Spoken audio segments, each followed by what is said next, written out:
For years we've stared at Jupiter and told ourselves we understood it. A gas giant, a massive ball of storms and hydrogen, a relic of the early solar system. But what if that story was never the full picture? What if Jupiter wasn't just a chaotic world of weather systems and volcanic moons, but something far more calculated and perhaps even aware? After nearly a decade of orbiting this planetary giant, NASA's Juno spacecraft is approaching its final breath. But before it descends into the swirling abyss, Juno has sent back something it never expected to find: images and data that defy the very rules of planetary science. What it captured was not just beauty, but behavior, a set of patterns, pulses, and reactions that suggest Jupiter is not what we were told and may never have been just a planet at all. Juno's final chapters began with a descent into the chaos of Io, a moon so volatile it appears to be alive. Juno's close flybys between 2023 and 2024 brought it within just 1,500 kilometers of the surface, where it captured surreal images of lava fountains erupting dozens of kilometers into the vacuum of space. But what made these images so disturbing wasn't just the violence, it was the order within it. Several eruptions were recorded to happen in near-synchronized pulses, almost as if responding to some internal clock. Even more bizarre, Juno's instruments registered a magnetic fluctuation just as it passed over the massive Loki-Patera lava lake. This wasn't a minor deviation, it was a deliberate oscillation, as if something beneath Io's surface had reacted to the spacecraft's presence. The data suggested coordinated thermal activity across volcanoes, separated by hundreds of kilometers, which shouldn't be possible under any known tidal heating models. Could it be that Io isn't just responding to gravitational stress, but to something more? Juno's mission was never just about the moons. It was about peeling back Jupiter's dense, colorful mask. As it dove into the planet's north polar region, its microwave radiometer revealed a disturbing contradiction.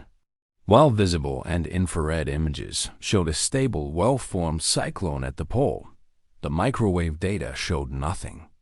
The center of the storm, the very eye, was hollow in terms of deep radiation signature. It was as if the storm structure existed only on the surface, with no real depth beneath it.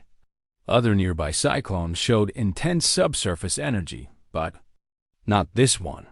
It was hollow, silent, invisible to the instruments that peer beneath the clouds.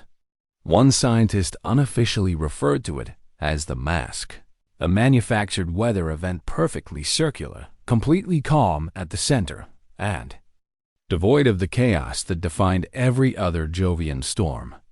The implication that something or someone may have shaped that vortex for a purpose.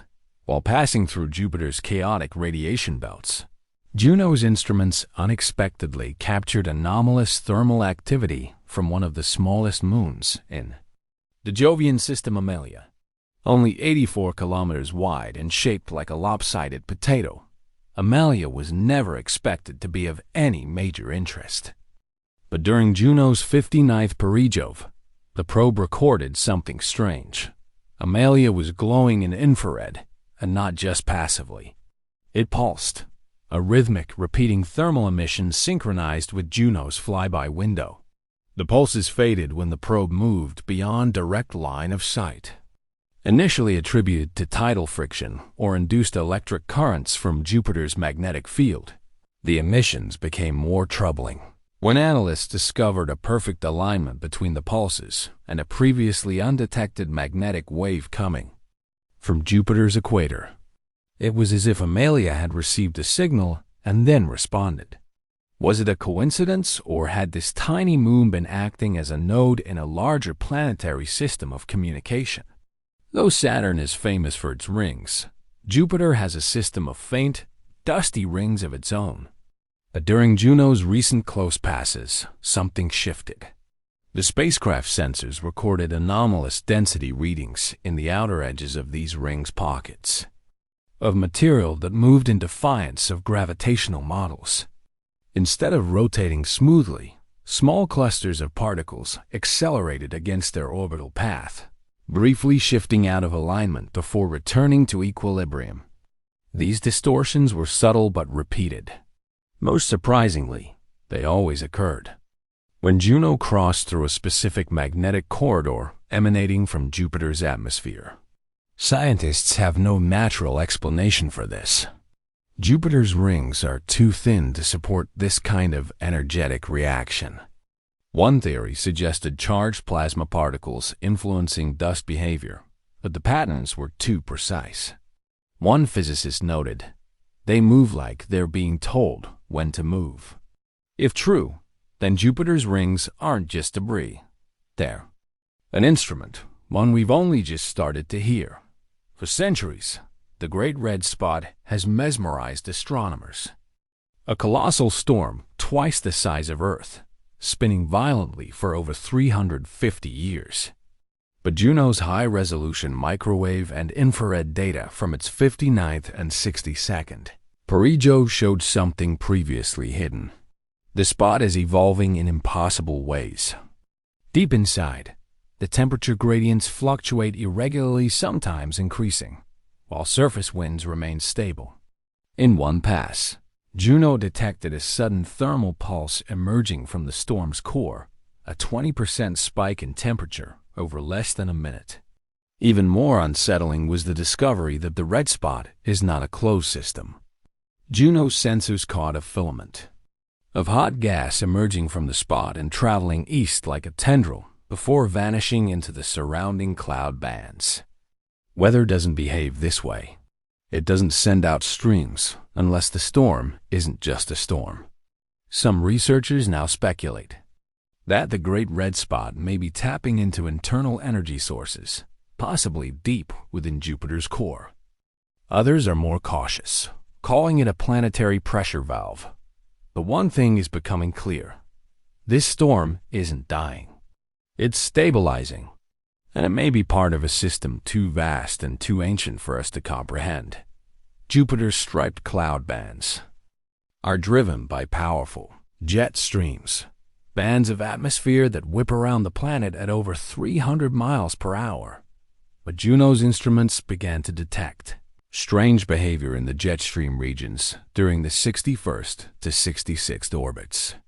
In the folded filamentary region of the northern hemisphere, the jet streams began to break down, forming chaotic, ever-shifting patterns. Beautiful, yes, but buried in that chaos was structure.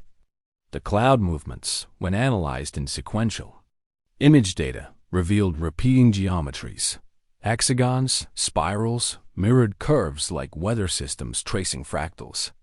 Using motion mapping algorithms, NASA analysts identified motion loops that completed every 6.2 hours, Jupiter's rotation period.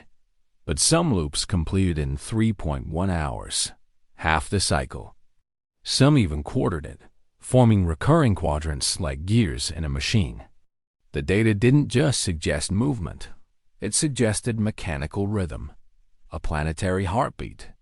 Was it natural turbulence in a dense atmosphere, or something more computational? Juno was seeing storms, yes, but storms that knew their own timing. One of Juno's final objectives was to determine Jupiter's internal structure, particularly its water content. Using microwave radiometry, it mapped the distribution of hydrogen and oxygen throughout the planet's upper and middle atmosphere. But something didn't add up. While water was expected near the equator, Juno found unexpectedly low concentrations. At the core, it should have been rich with ice-derived heavy elements. Instead, it was sparse. This discrepancy led scientists to consider an unsettling possibility: Jupiter's water is being displaced. But to where? In a 2024 data dump, Juno recorded massive thermal readings in the lower atmosphere beneath the equatorial zone, too deep to be explained by solar heating and too diffuse to be volcanic. The signature resembled warm liquid beneath a dense gaseous shell, a fluid ocean within a gas giant. Such a structure defies current planetary formation models. But more alarming was the vertical movement columns of material rising and falling like convection or respiration.